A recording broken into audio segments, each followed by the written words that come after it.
Hello, bonjour, and welcome to the unofficial PopCap PopCast, a podcast about the golden age of PopCap by and about and from some dudes who were there at the time. I'm Steve Notley. I'm Isaac Aubrey, and as always, I will remind that we don't represent PopCap or EA or PopCap under EA. We're just talking about working at the old studio back in the 2000s and a little bit thereafter, learning about all of the crazy stuff that our fellow employees experienced along the way. And who are we chatting with this time around, Isaac? Monte Michaelis, who is a art director for PvZ2 and was right there at the beginning stages of the that project, and has a lot of interesting insights into how that all went down and delivered to you eventually what you now know as PvZ2. Well, then, yeah, let us just hop right back into it and get some of that hot Monty sauce. Previously on the unofficial PopCap PopCast. As an artist, I really wanted to draw not just suit and tie zombies. I wanted to draw cowboy zombies and robot zombies and pirate zombies. And that in my mind was like, Ms. Pac-Man has different maps. We need to be in other places in this game besides the same front yard. And that happened, those conversations, around the same time as Plant Food. They kind of like started on different ends of the team, as I remember, and then came together, I mean, like beautifully. It seemed like this is exactly what we needed. Everyone's on and the I same can page. tell you that, like, what I early on, like I said, there's like internal, just our small group code names for this game. We were calling this new idea Planet versus Zombies. And that name came from the fact that we're now in a moment at PopCap's history where all the awards for Plants versus Zombies are rolling in, right? I mean, like physical awards. We had trophies all over for like, and there's one of them, and I forget who it was from, but there was a physical trophy in PopCap that had a misspelling on the label. It said best video game, whatever it was, Planet versus Zombies. It was a mistakenly stamped on this trophy. And I thought, Planet versus Zombies is an awesome name for a sequel, like, and so I actually made a logo for Planet versus Zombies that looked like Plants versus Zombies, but it was planets. And I think I had a globe in the center and stuff. And I remember using that nickname and thinking about that trophy and going as far as to make that logo because I really wanted to originally just be fighting zombies around the world. That was the idea. Like, that was the beginning of the idea, would be like, wouldn't it be great if I wasn't just always in this, like, domestic suburban front yard, but we could go to this other country. And then that was quickly followed by the idea of going to different places in time. Because it's like, where can I go to find mummies and zombies right now? I think I have to go to different periods in time. I just can't go to another country or another state, Right. And so that's when I started leaning real hard on that. And I must have been really compelled to do that art because it definitely made the job about 1,000 times harder. Like, I mean, it would have been so much easier to just have one set of zombies, but we had to have, I mean, like, you have to have a basic zombie, like your regular suit and tie zombie for every place that you go. And then you have to have special zombies for that area. Like, it really ballooned, but the content was so exciting to make. Well, I felt like, well, now PvZ2 has its own thematic identity. And when the plant food showed up, I'm like, now it has a mechanical identity too. It felt like we were really making something at that point. Basically, around the same time that you were all in the room working on that, I know there was also an attempt to create a Flash Facebook version of Plants vs. Zombies, and it was somewhere around that crew or back in that corner somewhere that was going on. And I was just wondering if you remember that project at all, if you had anything to do with that. Well, I don't. I remember, like, probably a year or two after that period of time is when there was a studio in California that we'd acquired, PopCap had acquired, that was working on PvZ Adventures, which was like the first real serious, like Kurt and Matilda and exactly, guys, well, I was just saying, like, that team back in San Francisco, like Kurt and Barreton, I think, and Matilda Pignol or whatever, and the people that crew were the people that I eventually ended up working with on Peggle Blast, the iPhone and smartphone version of Peggle, and it was them that they were making was amazing. But they were doing the PvZ Adventures, kind of the PvZ, And then one other the reason I mention them now is because we had started when we were trying to figure out, does this live on iPhone? Does it live on iPad? Does it Right. go onto Walmart shelves in a box like the old game? Like, what are we doing? One of the things was like, well, we're making a lot of money with Bejeweled on Facebook right now.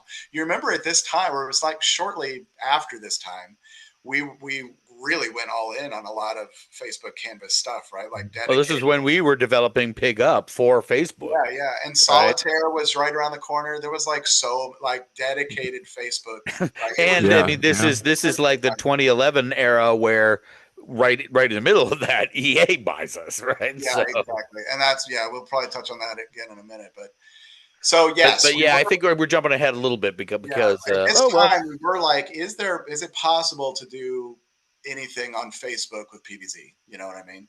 Mm-hmm. And of course, the first thing is like, can we just port PvZ to Facebook? You know, or should we do the sequel on Facebook first? You know, and so there were those conversations. We didn't do a lot in my memory, like real intentional work towards that, because I think you might remember this from the conversation you had with Matt, but it was like, you know, if anything, we should maybe make that kind of decision for a PvZ3. Let's give people the sequel that they kind of want. The people that made PvZ really big, let's give them to them the places that they played that game the first time.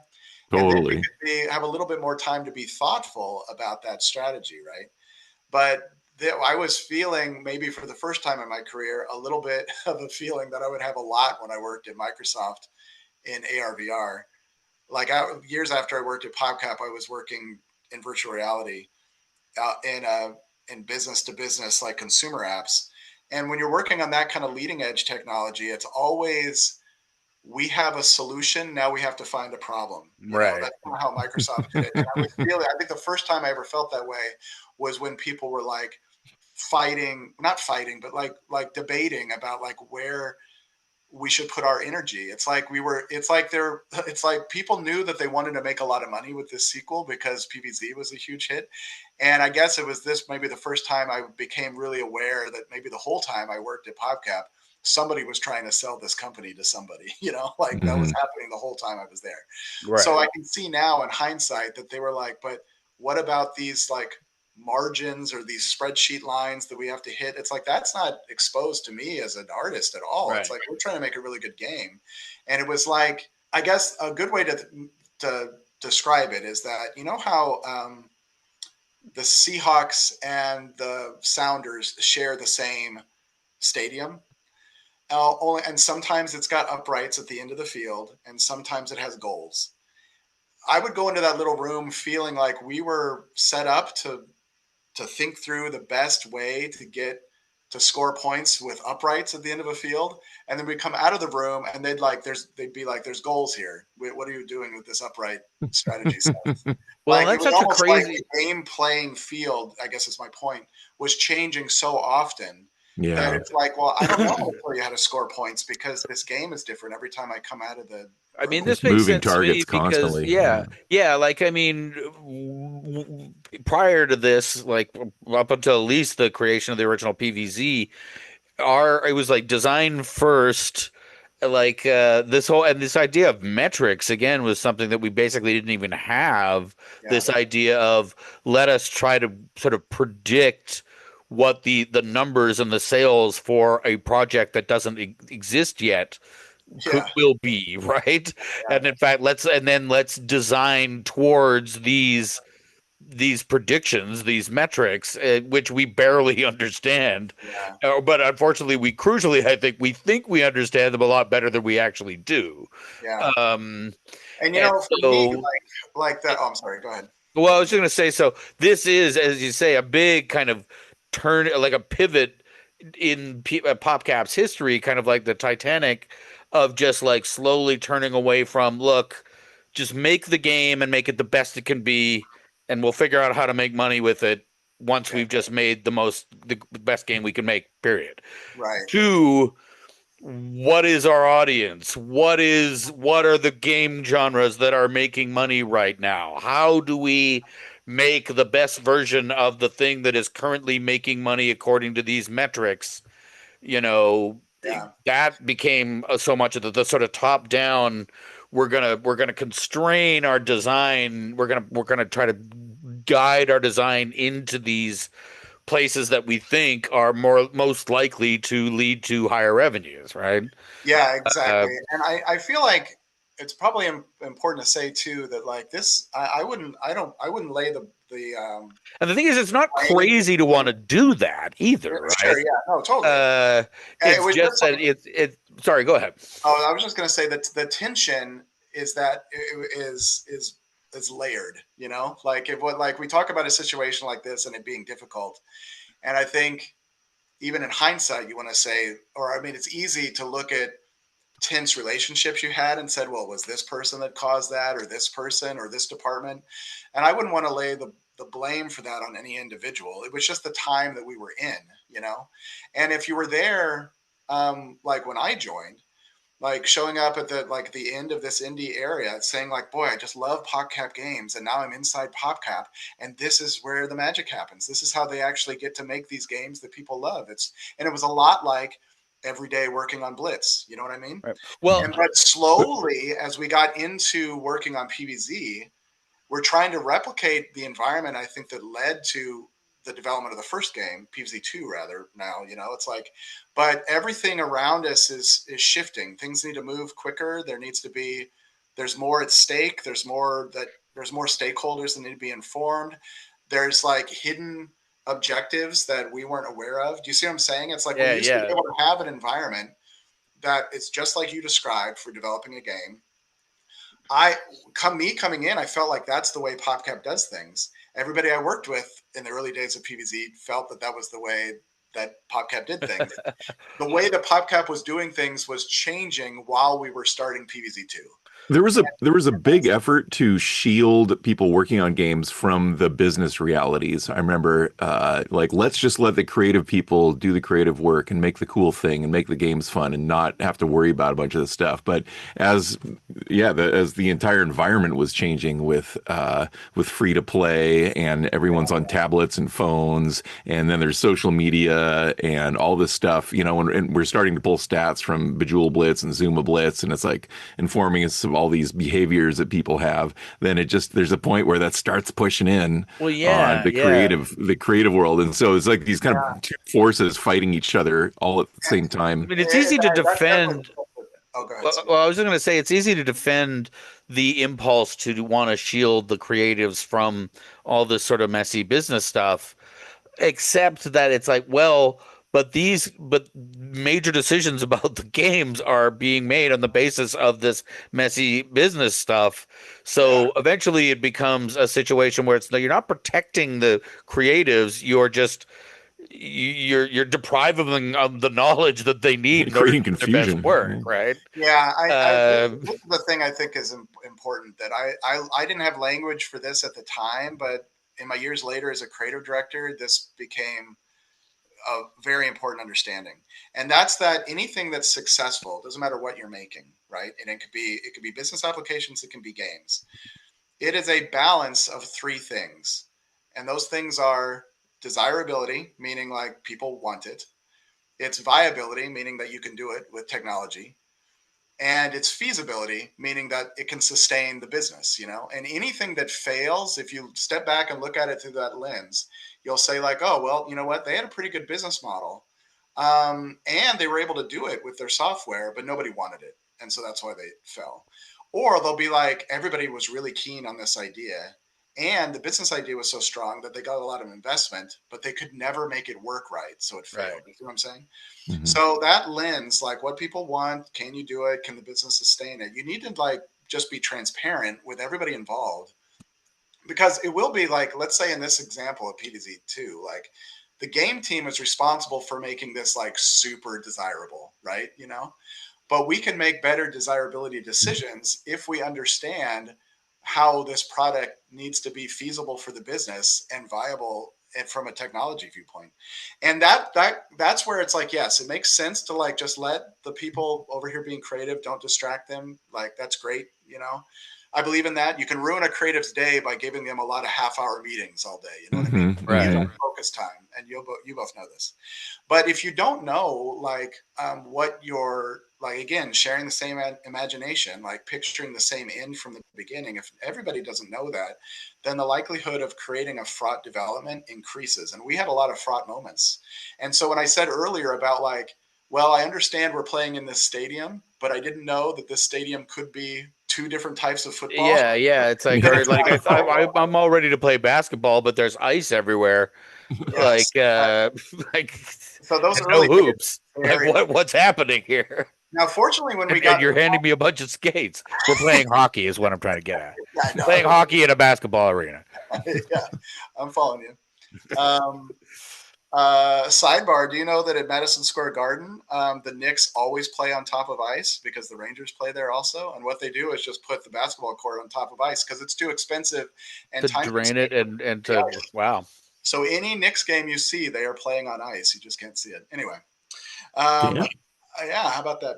So, but by the time we got to this planet versus zombies phase, all of those things were starting to kind of come into view. It's like, all right, we have enough. We kind of are starting to understand that we know we're going to have to like probably lead with iOS, right? Free to play hadn't quite shown up yet, but it's like somewhere around that moment, we were like, well, I think the days of like shipping this game in a cool box to Target and Walmart are just not reality for PvZ2. Like as a PC download.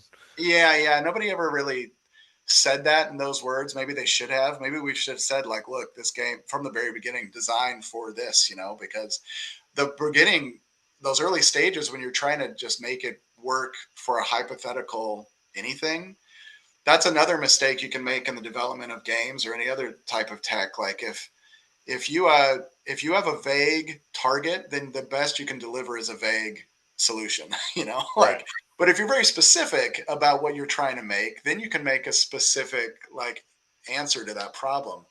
But we just kind of existed for a longer stretch of time than anybody was comfortable with ambiguity. We were like, I don't know if it's hitting the target. Well, I mean, we dealt with a lot of the same kind of stuff in Peggle 2, and I think it was sort of around the same time as well.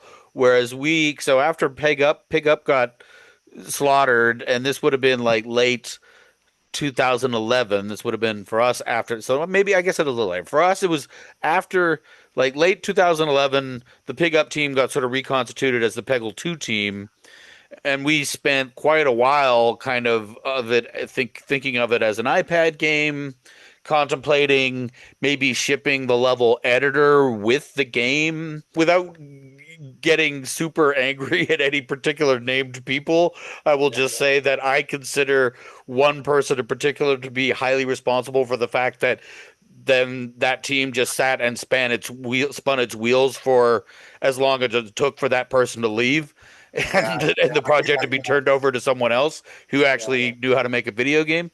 Well, this is like what's always difficult, right? Because as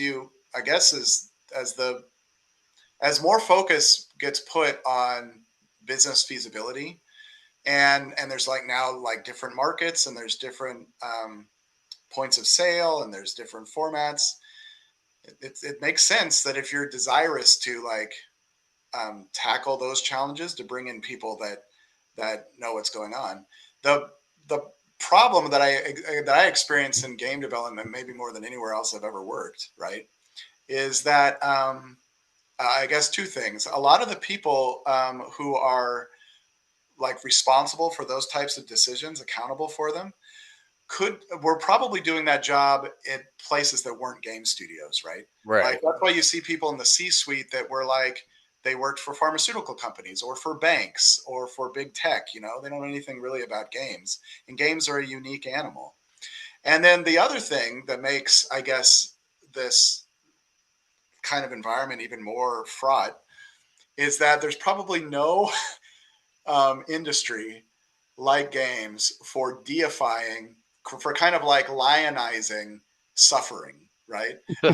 Almost everybody who works in games talks about how many hours of sleep in the trenches, how many soccer games they missed, like how many weekends they worked. And that's like bad. valorizing crunch and all that kind of stuff. Let's face it, that is a bad thing. I'm actually very pleased with the generation that came up after me in games, because it seems like they're aware that no amount of beautiful product development is worth your mental health. Like, I mean, it's just work-life balance does matter. Yeah, exactly. Like, and I can tell you, like, what I'm all about at this point in my career, that I probably started from having these, like, a lot of tension in the really difficult times at PopCap. The things that I care about now, I want to make really, really worthwhile experiences for people, whatever I'm working on. And I want to make work meaningful for the people on the team, And in game development, you often see two ends of the pole. You either see like a group of people that are so familial and kind of so lackadaisical that they never make anything, or you see people at the other end that collapse across the finish line, and they made a huge game, and it was very popular, and it made a lot of money, but they are all worse for it. They're all like of their former well, selves. and of course, there's also the situation of that same group of people burn themselves out to the core to finish this game, get it across the finish line, and then it flops.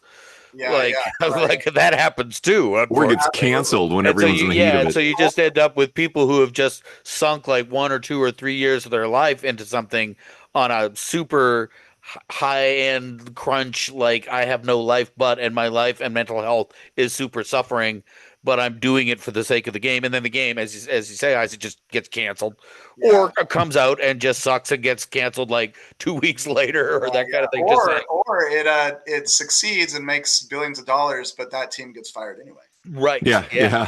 So, we don't need them anymore. All of those things are, like, I guess, just surviving as a creative or as a participant in media, especially media that you really love. Like you probably got into it.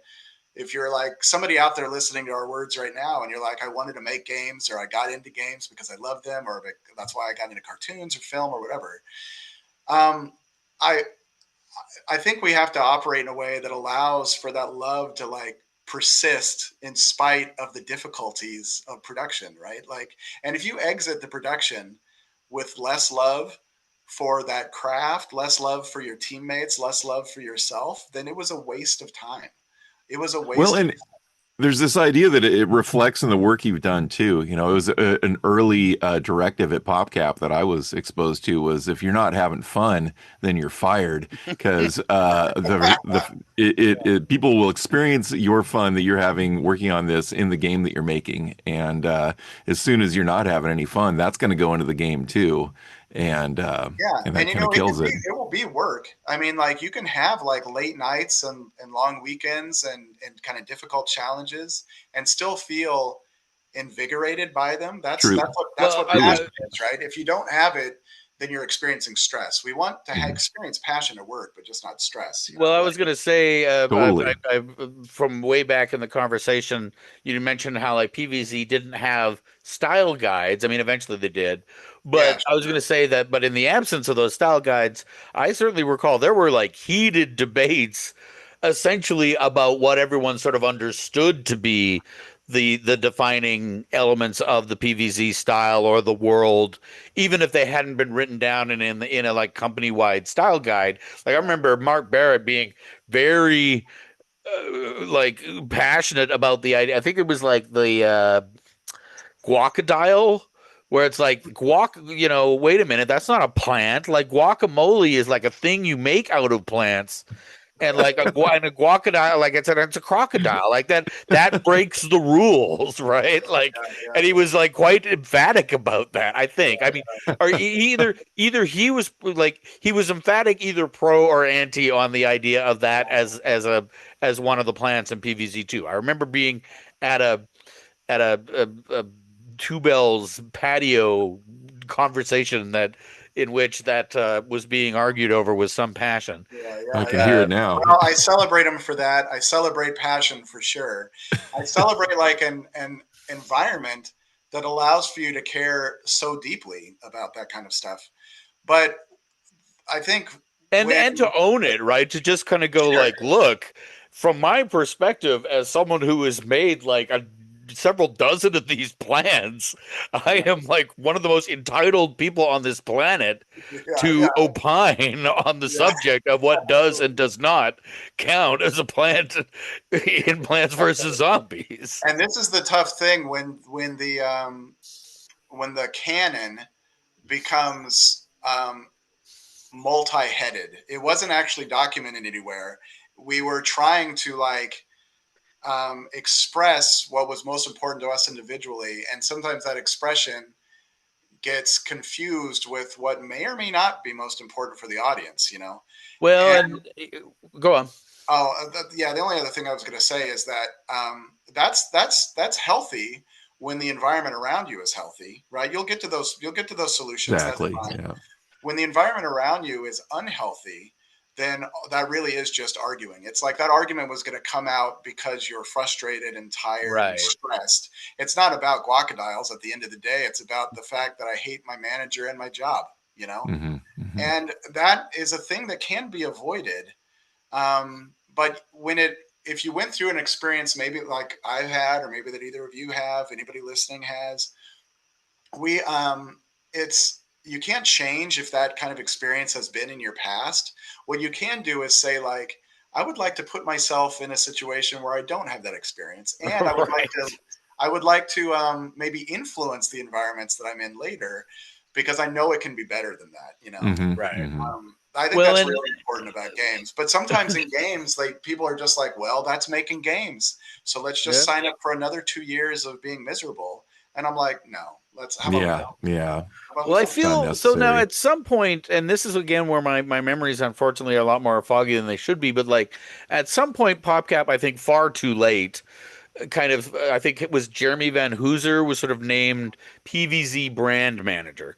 So now I think for the first time, it was like someone's job to kind of figure out what the dimensions of the PvZ universe were, even though again I think it had already the horse had left the stable on that one because I think obviously the original PvZ had come out.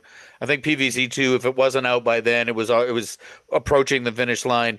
In addition, I think by the time Jeremy was brand manager, we also had the team in Vancouver working on the shooters, the Garden Warfare, and furthermore, they'd also had done the deal with Dark Horse to have the Paul Tobin write the comics, right? yeah, And none of those things have an especially consistent yeah, universe, right? So to all of those PvZ fans out there on the internet and on YouTube, like we ourselves acknowledge that there are kind of competing canons essentially yeah, yeah, of Plants vs Zombies. Now I think PvZ 1 and PvZ 2 are consistent as to my satisfaction, right? mhm, Um, but I can't answer for Garden Warfare, yeah, yeah, and I can't answer for the Dark Horse comics. yeah. Like Or I think I've Adventures, owned. you know, Adventures is pretty, like PvZ Adventures is totes adorbs, but it's pretty divergent from everything else that had happened before. You Well, know, and but PvZ Adventures, I think like launched and then got shut down like in the same afternoon or something. Wasn't that like? I guess so. Well, that's another thing about the time we were in, I guess. Well, so But now I do want to come back just to assemble a couple of the bigger pieces of this timeline then.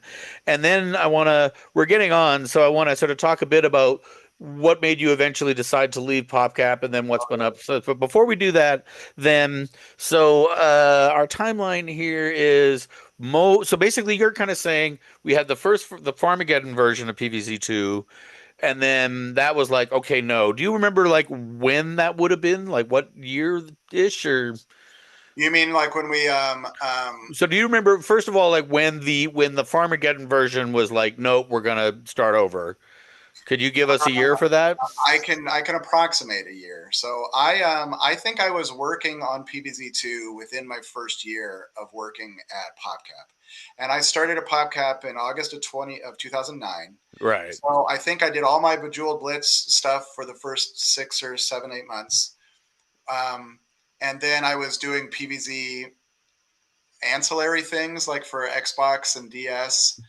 around my 1 year anniversary. I think and then in I 2010 right. we were like making PvZ2. We were making Farmageddon in Okay. 2010. And that's, I think, like we would have worked together on the Game Jam unicycle, I Yes. think, early-ish in 2010 because I developed the When Pigs Flap later in 2010 because we were start spinning up Pig Up into 2011, I think. Okay. So, Yeah. So uh, I'm pretty sure it's in that window. Now it might have been early 2011, maybe too, because I don't. You know what I'm trying. Since you mentioned the game jams, I'm trying to remember how often we did those because I did. I also did a game with Dan Benet called Telstar for one of the game jams. If we did those like every 6 months, then that probably puts us like at the end of 2010 when Farmageddon is being shut down. okay, that And makes then sense. starting into 2011, I think probably early in 2011, we're like in that Planet versus Zombies headspace.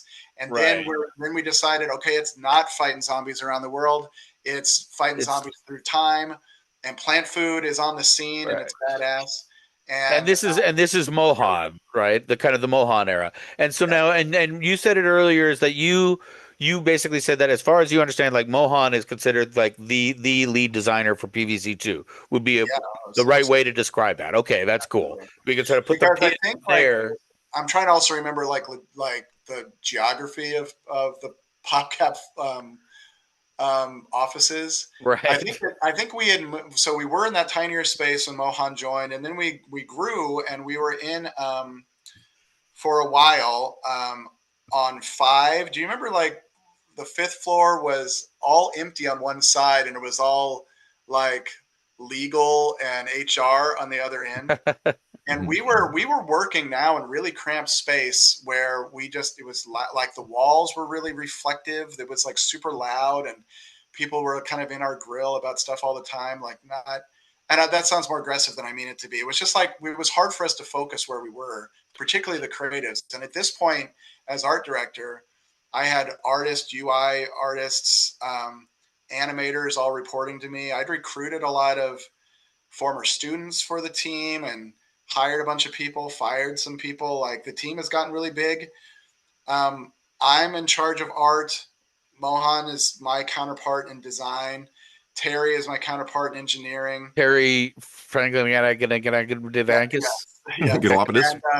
And then and then we, you know, MLJ I think had left the project at this point. We had a new set of producers. We had a really big team, so we ended up moving to that empty space, which I remember when our large team scale, and this is probably 2000, end of 2011 into 2012 now. I felt like that was the most productive workspace we had when the team was that large. Like we were, well, I think we had really good communication with um, the people that were business stakeholders. We had definitely all the people that we needed. I'll mention Rob McDaniel. I remember when he joined the team, like what a colossal help he was because tech art was a gaping hole. You know, we just couldn't get like that early challenge I had between me and Michael, like or that Michael helped me solve. We had that like I mean, it was exponentially larger at this point in the developments, getting like just artwork into the engine. There Like, was Yeah. a like there was a whole so group that was the having Rob tools. Daniel there was so helpful. There was the whole tools kind of org for a while, or whatever that was. But I guess when EA acquired PopCap, then that, I mean, I left the And company so not long after, honestly, so I don't know what happened to it. But things are getting a little bit murky. Production, the game, the game has gotten a lot bigger. Can you hear me? Well, Okay. okay. So hang on, time out. Just a couple of things here, real quick. So then, also in here is like when Dev and Karen and like that whole like what was the company that they worked at before? Like Um, the I don't with remember, Sly, but but yes, there was an acquisition that was like where we I brought don't on like a know, it ton of wasn't really, folks, yeah, it wasn't acquiring their studio. I think they were shuttering their studio, and and then we just hired a bunch. So we that would be hired, like Gene, Dev, Karen, at least, and I yeah, think there were Matt some other Scott, folks. Pardon? Matt Scott, Matt Scott, and I think Rob was also a part of that, wasn't he? yes, yeah, he was. Uh, yeah. So we ended up taking on a whole bunch of people from another studio that was most Derek McConnell famous from that group. for Sly Cooper. around this same time as well. We really got to figure out some folks on that whole group to rustle up for some interviews, Isaac. But Well, that would be great probably to talk with any one of them. Jordan, Derek were also in that group like that, especially because they came in. If I remember, they brought like, which is a real thing, right? I mean, I think there's the first time where, because like Sprout came in, we talked to, obviously we've talked to Matt Homer, we've talked to Ed, and Sprout came in that early stage, but it was still relatively small, right? It's just like three guys plus Matt essentially. But like when these guys came in, it was like, whoa, there's like a half dozen or more folks who have years of history working together, now kind of coming in under the PopCap umbrella, which is yeah, a big, and I think this was either just before or just recent or after the buyout, right? yeah. So it's like Right, exactly. So that would be like where my perspective is like a little bit of the old PopCap as PopCap became new PopCap. I think that group of people all showed up either right before the acquisition or right after it, and like everything, like the atmosphere of PopCap was drastically changed at that point. And also, I want to say that some of it was good, though. I mean, it's easy to look back on it and say like, oh, we just mourn PopCap as it was, and we wish the acquisition hadn't happened. I hear that conversation sometimes, but I can tell you now, having a big team and being a people manager of the largest team I'd ever managed at that point, having like the structure of EA for managing people was a lot better than the structure we had for just PopCap. And that was one And of the one of the things promises I of can the tell you, buyout. it was Yeah. a lot we easier for me to go to HR and talk to people about equitable compensation for my team members, or needing to make a hire or needing to promote somebody, than it was before we had that infrastructure. So some things about scale do not suck. Mhm. right. Especially when you're concerned with, like I said, making work meaningful for teams, So I just want to put a bow, at least in the broad strokes, yeah, on the PvZ2 timeline, just to kind of go at some point then. So what you're describing is like, you go, okay, well, at this point now we have the plant food, we got the traveling in time. So we have what we now recognize as PvZ2. But then between that and release came the whole business of, is this a premium versus freemium, right? yes, That was another huge sort of schism. That was MLJ's thing. It was like, this is wrong to try to rebuild this premium. It was created as a premium game. It should be one, even though we can sort of see the market is turning over, and nobody is buying a $10 game on an iPhone or an iPad anymore. They're all going to this freemium model, but this is worth $10, and we should just do it and sell it that way. And his insistence on that basically meant they were like, well, we feel differently. You're out. We're bringing in someone who is going to make this into a freemium game. yeah. But then, and so that's sort of the final turn or pivot that brings us to essentially the PvZ2 that actually released, right? Yeah.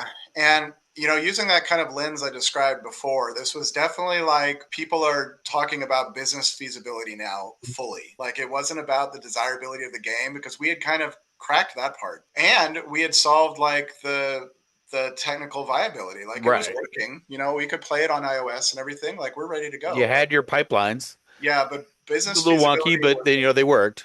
yeah, the business feasibility was still being debated at higher levels than I worked at. And what made that time especially foggy for me is that we had a lot of great teammates now, right? I mean, Noah was on the team, and Mark was still there. DRP was associate art director to me.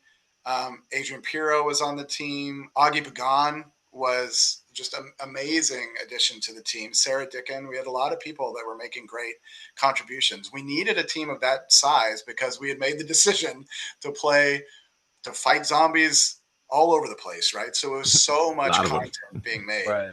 So when I remember going into those conversations about freemium, about like this is how we're gonna what we're gonna have to charge for, like how much it's gonna be free when it comes out, and these are price points. This is what will be behind a paywall. All of those things.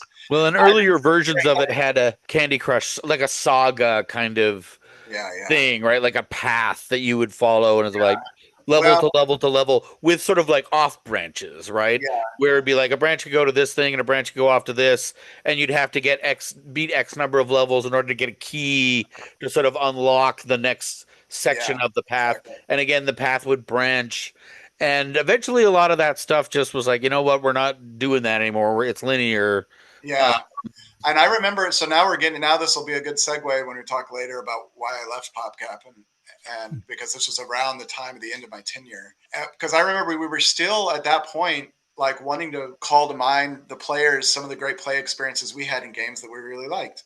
And because we were going all over the place with this game, it feels like there might be a Super Mario World type of interface in here somewhere. right. Augie made these amazing background paintings for it. Adrian did really great user interface. Everybody was working really hard on it, but on the pinch zoom of an iPad, it's not as intuitive to go around a map like you would with a controller for Right. Super Mario Brothers. And I remember being in a meeting once when we were reviewing it, and this was it was a tense meeting we had, and I said, we've been working on this and I don't think I'm ever going to be happy with this. It just doesn't feel good on this device. It feels confusing. And then I didn't have these words, but I've used them on this call already.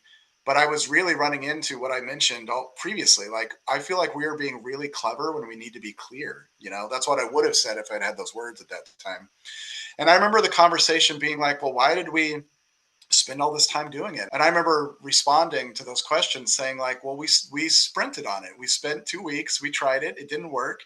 This is what agile is, and we made something, it didn't work. So we're going to try something else, And I feel like this is where some of the tension was, where we had people who weren't from games in the conversation, people who had like agency experience like I did, that were, people who had only indie game experience. You can see how like the images you have in your mind of how production should work and how long things take could be different from person to person, And it was so stressful that it was, anytime you said like, I'm not happy with this, or I want to change, or I want to do something else, maybe everybody just felt exhausted by those conversations, because there's people at certain levels are like, when the hell is this game going to come out?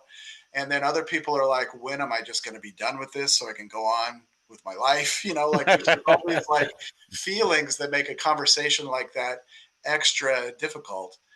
But eventually, I mean, like, clarity won out, I guess, right? Because it shipped with that more complex map, and it was not well received in reviews, like publicly, and eventually went to a more linear path.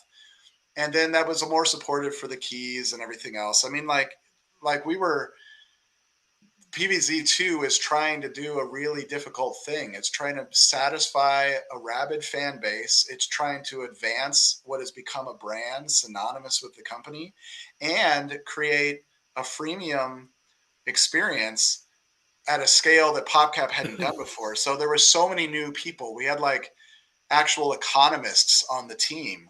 I remember being in an all hands for the group, right? But the whole team was in a meeting just to talk about inflation, and I was like, I didn't think I'd have this conversation Well, I ever mean, and by the like time you talk. by the time I arrived, again, it had come out. There were the first four levels, which were like what, Ancient Egypt, Pirate Seas, Cowboy, Far Future, and Yes. that. So like if in a world where it was only a premium game, you just bought it and it was not considered to be something that would just have evergreen, ever coming DLC, that Yeah. probably would have been the entire game, Yeah. right? Yeah. It just Yeah. would Yeah. have been that. Those maybe one more world. It would have been like five worlds, and then like that's it. That's PvZ2. Yeah. So because it was freemium, it has had like tons of extra stuff, like the Dark Ages, and then like I came on during the like the big wave beach happened before I came on, and then I was the next one, which was I'm blanking on the name of the era, but it was like the Aztec, the temple type stuff. And we were still dealing with the sort of consequences of this whole business of like kind of unlocking stuff, right? Like you had to, if you wanted, like it was sort of like Mario 64, you could go around, and if you wanted to progress, you need a certain number of stars to open the next door to open up the next part of the game. But you could get those stars in a variety of different ways. You didn't have to just play each level, if you got enough stars to open the next thing, then you could do it. And that was sort of the idea with PvZ2, but then but by the time I arrived, that star element was still sort of there, but it was kind of like vestigial. It was like an appendix that should have been cut out. Yeah, And there right. was this whole business of like, well, wait a minute, if someone download because it's Big Wave Beach and all of our advertising is Big Wave Beach. I download Plants vs. Zombies wanting to play Big Wave Beach. I can't play Big Wave Beach. That's Yeah, like 8 levels from now. I have to beat every world before that before I get to play the thing that I just bought or downloaded it because I had the advertising, right? yeah, So yeah, all of a sudden we had to figure out ways like, well, no, I guess we have to find a way to let people play sort of whatever order they want. Like in the latter years of PvZ2, I would just describe it as the Winchester House, which is this yes, tourist yes. attraction. I think in San Jose, like the widow of the man who of the creator of the Winchester rifle. He passed away. She was incredibly wealthy, and she spent the rest of her old age in this huge mansion that she would have additional rooms built onto. Apparently, Building because she was stairwells that go up terrified. into ceilings. Exactly, Yeah, like doors that just went to nowhere, and Mhm. like the just stairwells that went into ceilings, or just like a door that just like opened out into a 20-foot drop.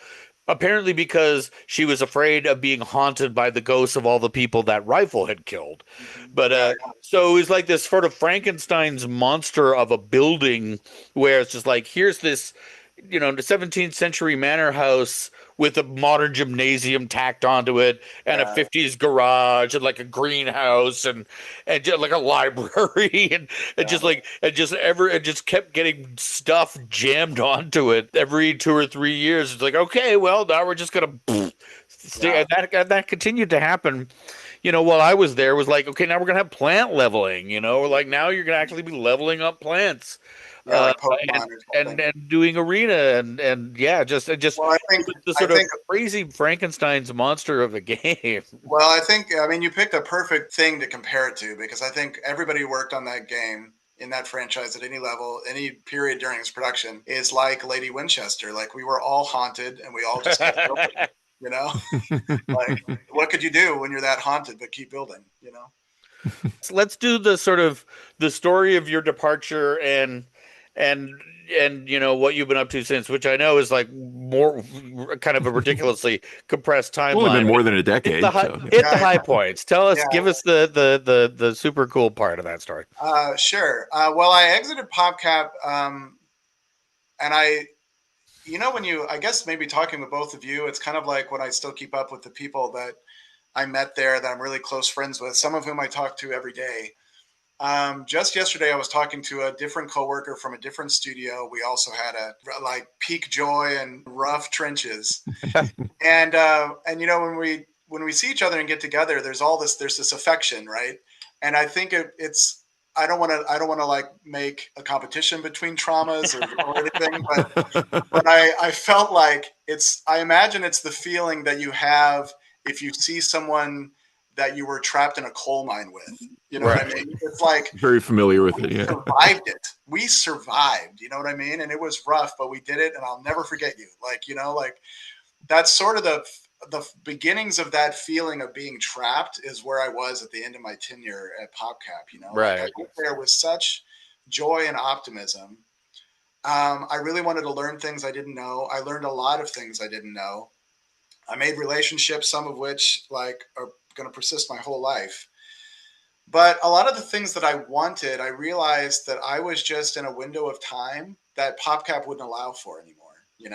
Like I thought that, well, if I really work hard, then one day I'll get the reins on a totally original game from PopCap. Wouldn't that be great? And I mean, like I said, I recruited a lot of people. I drew a lot of T-shirts. I worked on that PvZ2 Well, franchise and I for think a long they dangled that carrot basically in front of everyone at time. PopCap Yes, for exactly, years. exactly. So years after they were like internally, and when I say they, I mean kind of the you say C-suite sort Yeah, of. the There was core. like we know that most of the trench workers are here because they have this dream of working, helping to create like something new, and they were like, that is not going to happen.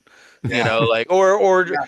like at least the Matt Newt thing where he finally said, like, look, if we had blown out all of our post buyout milestones, then we would have had all the freedom we wanted, but we didn't, and we're Yes. still not.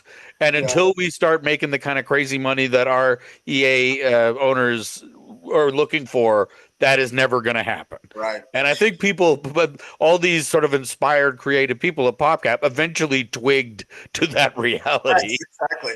That's Uh, exactly where I was. I was like, well, where the door that I walked in is different than the door that I'm going to walk out of. You know what I mean? And that's not anybody's fault. It's just like, it's just the way things evolved in the industry and at PopCap and everything. And it wasn't like I'm the only one, to your point, I'm not the only one that experienced that. I think often actually about Spintop, who when I first got there seemed like they were just making money so reliably for the broader PopCap. They yeah. made hidden object games Yep. perfectly. They were great. They always were on time and under budget. And at some point in my tenure there, they had them stop making those games that they were expert at, that always made money, that always came in under budget and on time, and started making this big kind of Facebook mystery game that was in a black sad art style. Do you remember them working on that? And eventually, I don't know if I'm thinking of the same one. I remember there being, I don't think it was the same because I remember being tasked with doing the narrative for a hidden object game called Hidden Identity, which I think was non-Spintop because this was someone else. And I remember just being, I couldn't. I was just sort of like, this is something where I, the main character, don't know who I am. yeah. And I have to go through all of these stages in any order. Like, there's nothing to build a narrative around here, right? Yeah. Like, and Yeah, that and I drove don't. me You crazy. probably remember it. You probably remember it better than But I I do. think that's a different game. I think that's something other than what you're talking about here. Well, what I recall, and the reason I guess mentioned Spintop, I just remembered that they were like freely making stuff that always worked and always delighted, and then eventually just couldn't do it anymore until Spintop folded. And I don't really know all the details of it. There's probably better people to And ask. yet, as far as I know, I'll just real quickly, as far as I know, Spintop essentially is all the remains of PopCap. Like it, I don't know if it Yeah, technically ever folded. It got sort of relocated to India, and I believe that it is now like all the PopCap. PvZ2. I think is now sort of formally considered to be part of Spintop now, like Yeah, spun off into Spintop. yeah, If that's and probably if right. PopCap even exists anymore. Well, I guess that's a good example for me to share at this point when I was exiting, because like a lot of people, I don't have perfect uh, memory for details of those times, but Sure, I sure. remember my emotions like 2020. I know exactly how I felt at that time, right? And I just saw like what was happening there, other places, like what we thought we were going to be or what we were when we were. I'll just say it about myself. When I felt like I was my favorite version of myself as a contributor at PopCap, I couldn't be that anymore. Right. And I got to the point where I felt I'd learned everything. I'd actually learned some stuff so well that I became more interested in doing that than what I was doing at PopCap.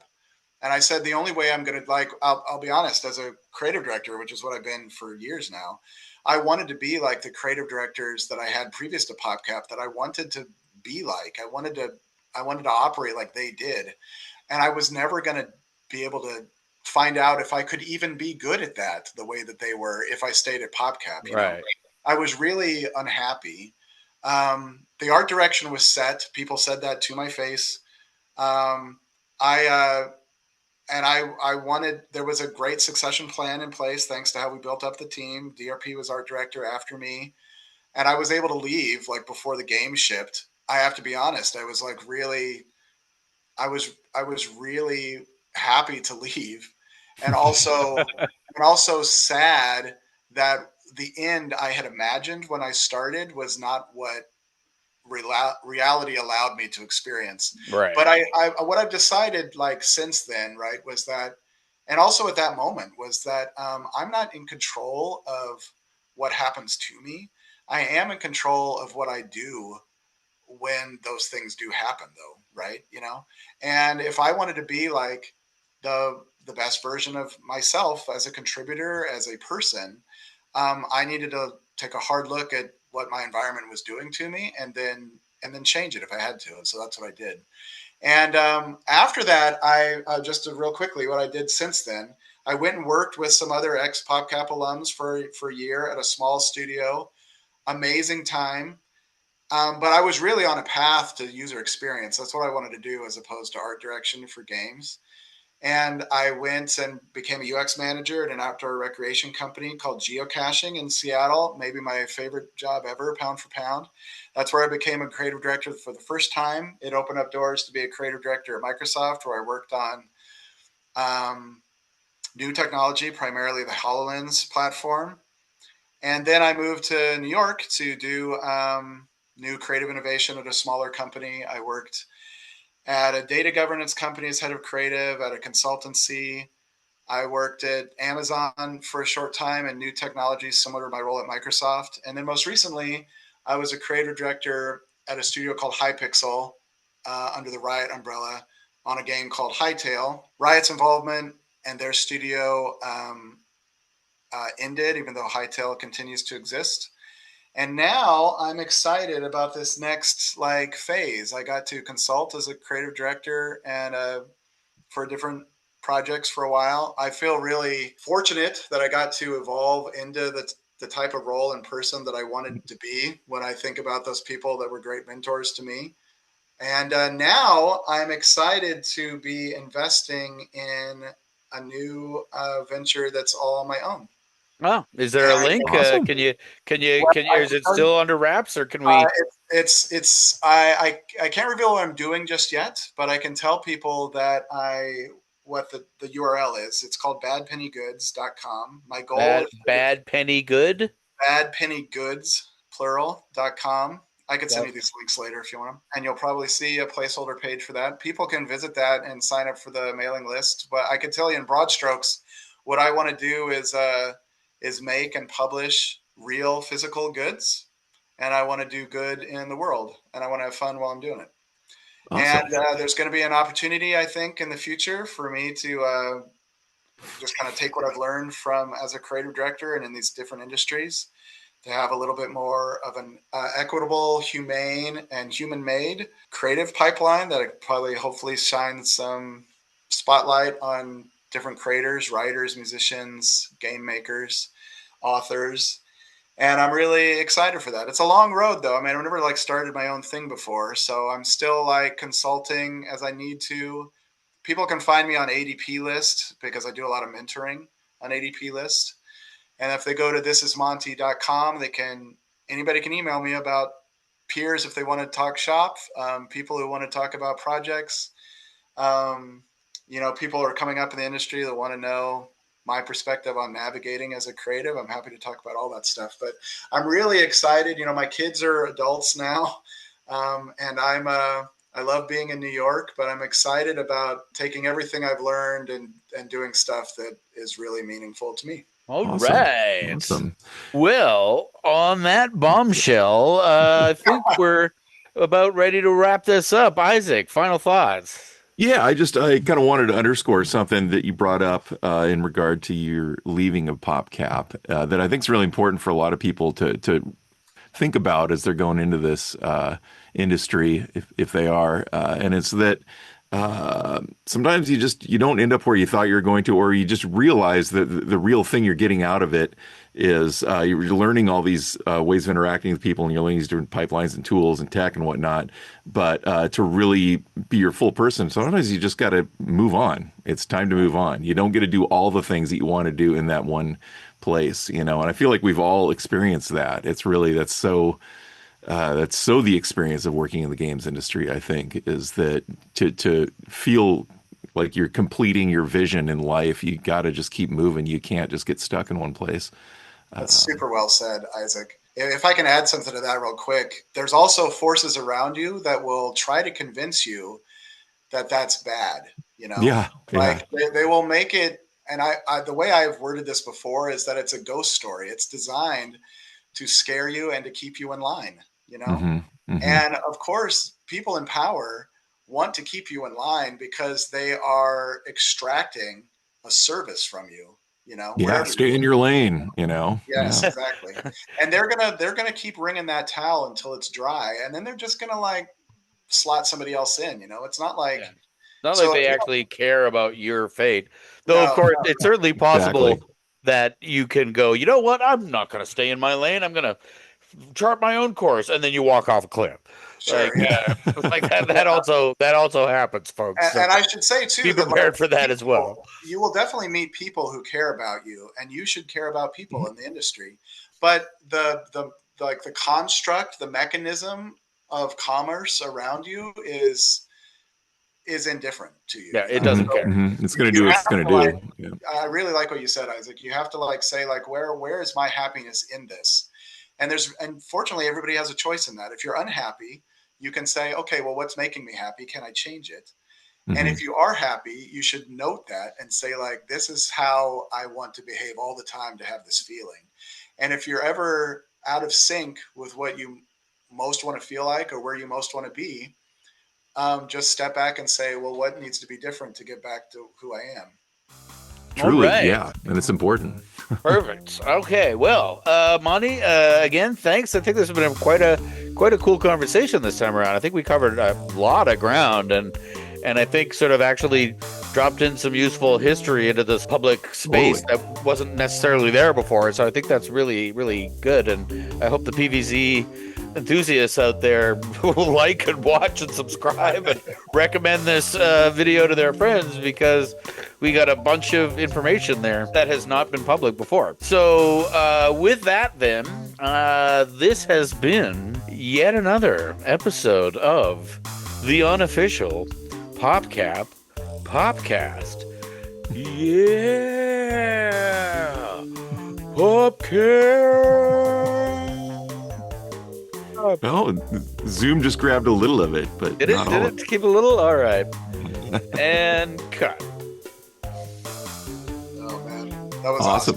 That was super awesome. Oink.